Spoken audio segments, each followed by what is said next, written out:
What up guys, SuperMetal983 here bringing us another Super Metal recommendations, and this is episode 16, and yeah, as you know, I've been on hiatus, so hopefully this is the start, or gives me the kickstarter that I need to get back into YouTube videos, because to be honest, over the past couple of weeks, I've really had a bit of a craving for doing videos, but not a lot of motivation to get off my arse, and I thought, you know what, come on Ryan, get yourself in gear. So today we're going to try and kick that into gear with a Super Metal recommendations. And by the way, thanks to everyone who checked out my last video, which is the Rest in Peace Trevor Strnad video. I really appreciate that.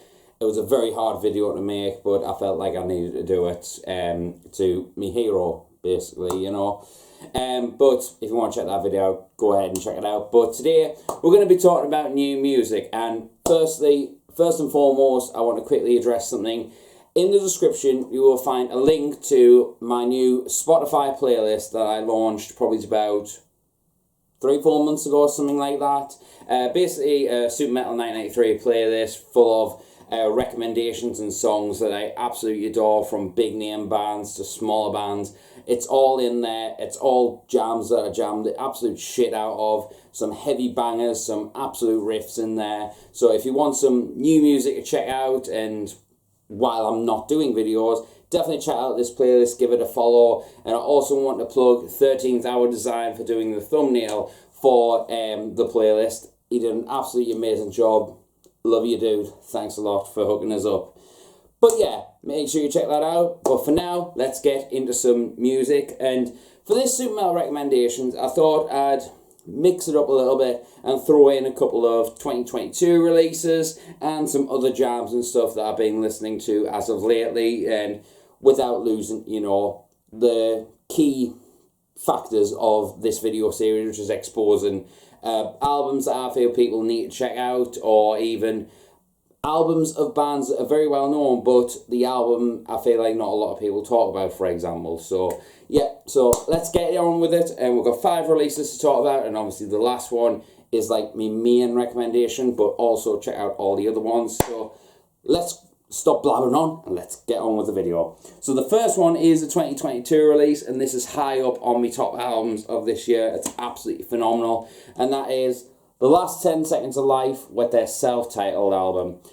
I've been a fan of this band for many, many years. I think I first checked them out when they just dropped Warpath, if my memory serves. And since then, I have followed the band since then. I've loved every single album that I've done. I wasn't too keen on the first album, the debut album, at first, but I started warm up to that one over a couple of years. But I've followed them since then, and every album has been an absolute banger, and this one is no exception. Like, honestly, this is an absolute monster of heavy breakdowns, beatdowns, and just all-out violent music. Like, this is the sound of violent deathcore, if you ask me. So if you kind of picture along the same sort of lines of I Declare War meets the Occulta strain, so it's not like entirely orientated around blast beats and stuff like that. It's more just down for the heavy, gritty, pounding riff style, but still keeping it brutal and barbaric. That's what The Last 10 Seconds of Life do,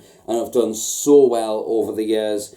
And to be honest, this is a bit of a bittersweet album, because as you may or may not know, the band kind of dissolved. It was either just before, I think it was just after this album came out. But apparently they've got something coming. They're playing a couple of shows in the US in the future, maybe a new lineup, I don't know, but we'll see what happens in the upcoming future. But this album is fucking incredible, and it is up there in my top, I believe it's in my top 5 albums of 2022, and it's absolutely incredible. Released under Unique Leader Records, and Unique Leader, I will say, over the past year or so, has been absolutely fucking killing it, as you know, from my top albums, and I will say from this year, they've absolutely been killing it. Last 10 Seconds of Life, self-titled album, absolutely incredible. And the next album is one of those albums that I said that it's by a well-known band, but I don't see a lot of people talking about it, which I think is a bit criminal. So, the next one is DevilDriver with their album Beast, which I believe came out in 2011. Yeah, 2011. And this was the second album, I believe, I picked up of the band. I had The Last Kind Word, which I still hold high as being my favourite of theirs. But this one, in my opinion, would probably be a close second, because I don't know what it is about this album. I think it's maybe the fact that I bought this album when it came out in 2011 and fell in love with it. I don't know. But from beginning to end, it is an absolute monumental sounding album. Like, it has like the catchy melody hooks that you kind of expect from DevilDriver. I know they kind of get the tagline of mainstream death metal, which I think's a bit kind of weird, in all honesty. But I honestly love their discography. The only bad album I would personally say, and it's not even bad, it's just doesn't really do anything for me, is their latest album. But every other album, even the country album that they did, I absolutely love it. But this one, I don't see a lot of people talking about, and to me anyway, Dead to Rights, it's in my Spotify playlist. Remember, check it out. That song is in there because that is honestly one of my favourite DevilDriver songs. It's just such a catchy, memorable song, but it's still riff heavy and just makes you want to headbang or run around in a circle or whatever. It makes you want to mosh, and that is what DevilDriver do best. They make you want to mosh, but it's just a good accessible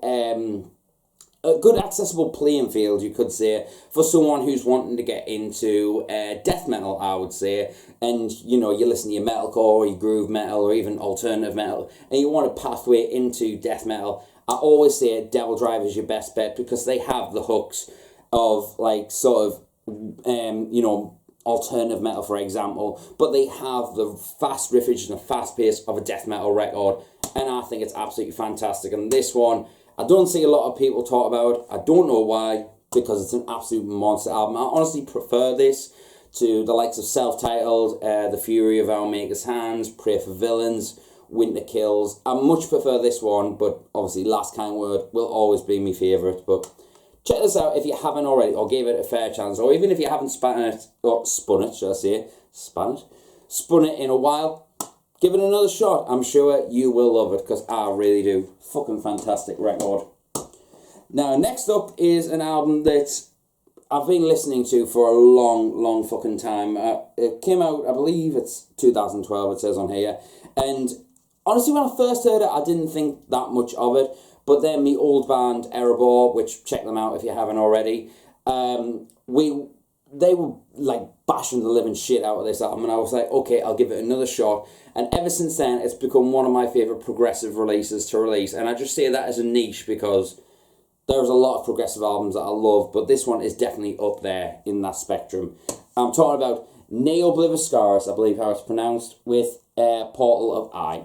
Now, Citadel, I absolutely love that album as well for more progressive, I would say more progressive death metal, progressive metal, or progressive extreme metal, a lot of people say. I get that. But this one I would personally describe as more of a progressive black metal sort of release. Like, it's got more tremolo picked guitars, more of that kind of like black metal atmosphere in there, and the vocals as well. Like, it's got the lows, but it's got a lot more higher vocals sprinkled around this album, and just the overall atmosphere just sits more of a black metal record to me anyway. But this is an absolutely mesmerising album to listen to from beginning to end. Like, the musicianship is on another level. The drum work, fantastic. The guitar work, sublime. The bass work, just serenading you in the background of all those black metal hooks and stuff like that. But then there's like this, the key element that a lot of people focus on is the violin sprinkled across their entire sound, to be fair. And I feel like this album definitely showcases their musicianship to the highest level. Like, I wasn't too massively keen on, and Citadel, as I said, is an incredible record.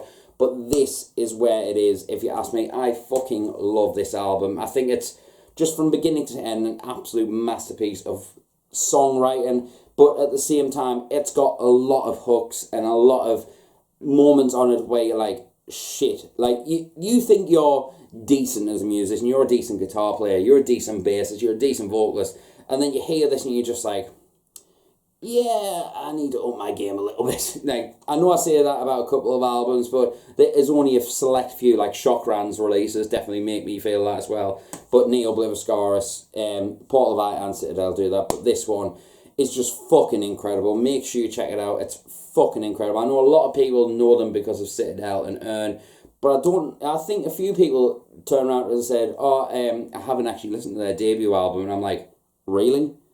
This is the good shit. This is my favourite shit of the band, so check it out if you haven't already. And now next up, got some more 2020 releases, and this one, 2020 releases, 2022 releases, and this one, along with Last 10 Seconds of Life, has been on repeat constantly ever since it came out. And this is, I'm going to be honest, in the past 4 years since I've formed Casting Tephra, I've mainly been listening to deathcore and metalcore, and not as much death metal, not as much black metal, but like sprinkle it when I'm in a mood, but deathcore usually captivates us the most at the moment. But there is always an album or a certain band that catches my attention and I just can't stop listening to them. And these are definitely one of them, and I just need to see these guys live. That's fucking incredible. But this is Occulta Tenebris by Bloodcount. Man, this is some fucking incredible sounding black metal. Like, I think it was 2019, if my memory serves. It probably is wrong, but anyway. But 2019, they released a self-titled like EP demo thing on tape, self-titled, and it was only like 3 tracks or something like that. And normally when black metal stuff like that comes out, I'm really fucking not interested. I don't care how raw it sounds, how, necro and just evil it sounds. I'm just like, I don't care. I want some quality in there. I want to hear what's going on. I don't want it just to sound like, just the whole Black Sleaze raw black metal stuff is just not for me at all. So I was kind of expecting that sort of thing. But then when I heard it, I couldn't turn off this release because it was on Bandcamp as well. So I bought it and checked it and I was like, holy fucking shit, this is insanely good. I couldn't stop listening to it, and I was just like, I says to Nina and Steve from Bloodcount, I was like, can you give us a full album soon? And they said they were working on it, and then 2022 comes and we get a full album, and I can't get enough of this album. It's fucking incredibly well done black metal. I would say if you're a fan of like Dark Throne, Sargeist, or even Marduk, for example, but with a sprinkling of like Cradle of Filth influence, like old Cradle of Filth influence in there for good measure, just sprinkled on there, just to give some like mystic sort of vibes in there, just sprinkled. This is definitely your type of album. It's one of the best black metal albums I've heard. I fucking love this release. Highly recommend it for if you're a fan of any of those bands, and make sure you support these guys. They're going to go some places with this album, I can guarantee. And I'm going to send me massive love once again to Nina and Steve for this absolutely incredible release. And also, I believe, it's on the inside, the signed up for us. I really appreciate it. Love it. Can't stop listening to it. I must have listened to it about 13, 14 times since it come out. Something like, in full, I would say. Because that's how you experience an album. Anyway, so we get to the last one, and this one is always the main recommendation. And the reason I put this one as the main recommendation is because over the past, let's say 8 months maybe, something like that, that I've been on kind of hiatus from YouTube. I've kind of rediscovered a lot of albums that I used to love back in the day, and discovered some absolute new bangers, as I said, from some of these other ones. But this one, for me, is the one that kind of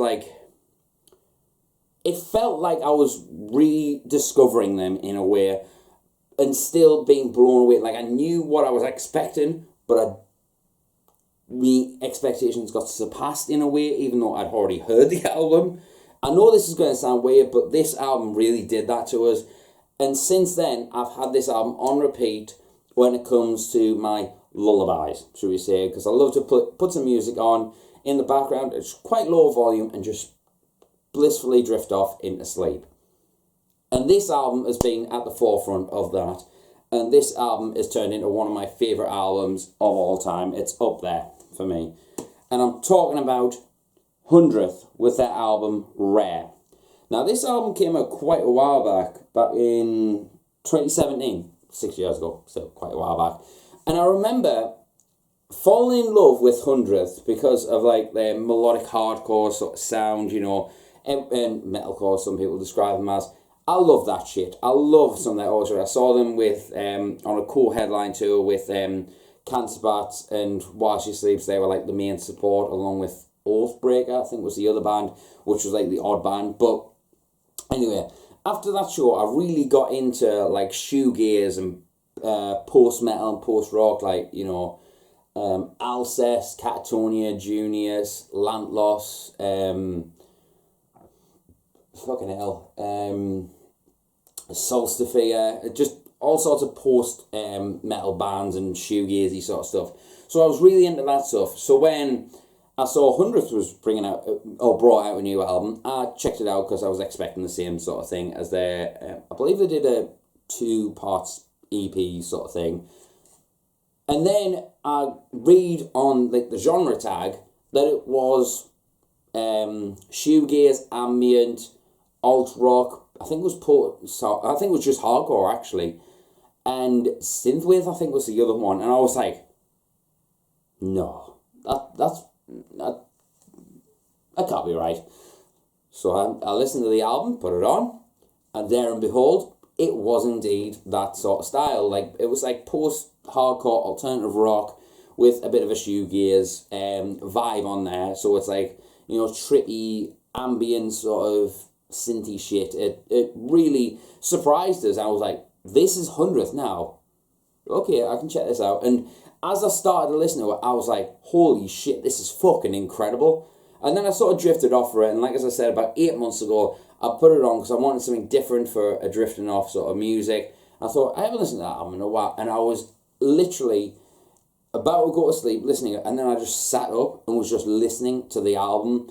And it felt like I was listening to it all over again. And even since then, I've probably listened to it probably about 15 more times, maybe even close to 20 more times since then, because it really does captivate us in a different kind of way than I was expecting from a band like Hundredth. You know, this heavy melodic hardcore band bringing out one of the best shoegazy albums I've ever heard. Now, there's a lot of people who are probably like saying, oh, fuck, you don't know what post-metal and shoegaze is, listen to this album, listen to that.